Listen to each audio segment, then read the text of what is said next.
Hey guys, hi. So I'm Abhishek, first year MBBS student of Santinagar Medical College, and he is also my friend of first year MBBS. Okay, he's Souvik Maiti, and now देखो ये आपको कुछ बताना चाहता है कि ये जो आपका नीट का पेपर हुआ 17 जुलाई को, तो उसमें बायो का जो क्वेश्चन पेपर था तो उसके ही बारे में कुछ बताना चाहता है। तो ओके गाइस। देखो गाइस, हम लोगों को लगता है कि इस बार जो हम तुम लोग पेपर दिए हो, पेपर देने के बाद सबको लग रहा है कि बायोलॉजी जितना होना चाहिए था उतना ज़्यादा अच्छा नहीं हो पाया। क्योंकि हम जो लोग नीट का प्रिपरेशन लेते हैं उसके लिए बायोलॉजी एक सबसे आसान चीज़ में से एक होता है कि कोई अगर कुछ करेगा तो बायोलॉजी बायोलॉजी में वो 100% के तरह ही कोशिश करेगा कि 100% मार्क्स उसका आए। हम लोगों का भी, हम लोग जो जितने लोग यहाँ पे हैं तो स्टेट कोटा के स्टूडेंट्स, सब लोगों का बायोलॉजी में मोर और लेस, मेरा खुद का 346 आया था।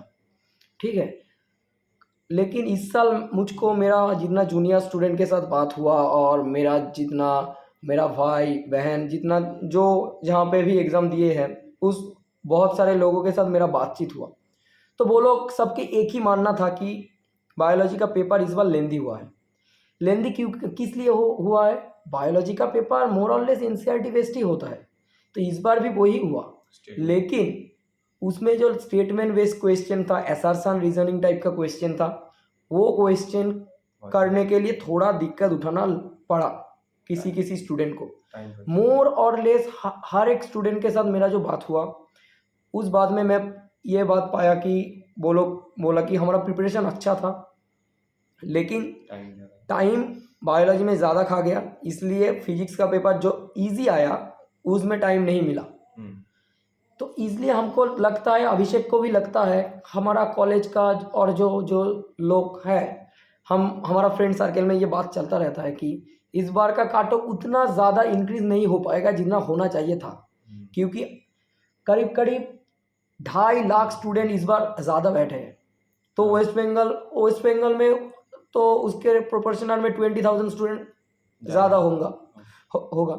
तो ये स्टूडेंट इंक्रीज होने के बाद भी काट ऑफ उतना ज़्यादा नहीं बढ़ेगा जितना होना चाहिए था, क्योंकि बायोलॉजी का पेपर बहुत लेंदी हो गया है। तो ये हमको लगता है, काट ऑफ के लिए आप लोग टेंशन मत करो, रिजल्ट का वेट करो, रिजल्ट के आने के बाद ही पता चलेगा क्या होगा।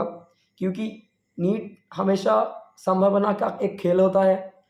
किसी बार ऑल इंडिया कोटा का कट ऑफ पिछले बार जैसे घट गया, लेकिन वेस्ट बंगाल का कट ऑफ इंक्रीज हो गया, तो ये कुछ भी हो सकता है। वेस्ट बंगाल का कट ऑफ को लेकर अभी चिंता लेने का ही नहीं। कट ऑफ के लिए तुम जो सोच रहे हो, तुम एग्ज़ाम दिए हो, एक मंथ जितने दिन रिजल्ट नहीं आए उतने दिन चिल करो, शांति में बैठो।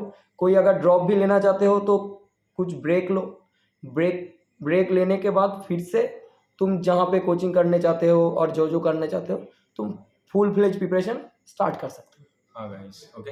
और मैंने आपको बार बार बताया है कि आप जो बॉर्डर लाइन स्टूडेंट्स हैं, मीन्स आपके मार्क्स अगर 560 से 580 के इस रेंज में है, तो आपको पैनिक नहीं करना है। आपको काउंसलिंग में पार्टिसिपेट करना है और हम लोग गाइड करते रहेंगे आपको, मैं मेरा फ्रेंड्स। ओके, तो आप चैनल के साथ जुड़े रहिएगा एंड फिर मिलते हैं अगली वीडियो के साथ। Okay, so bye, all the best. All the best guys.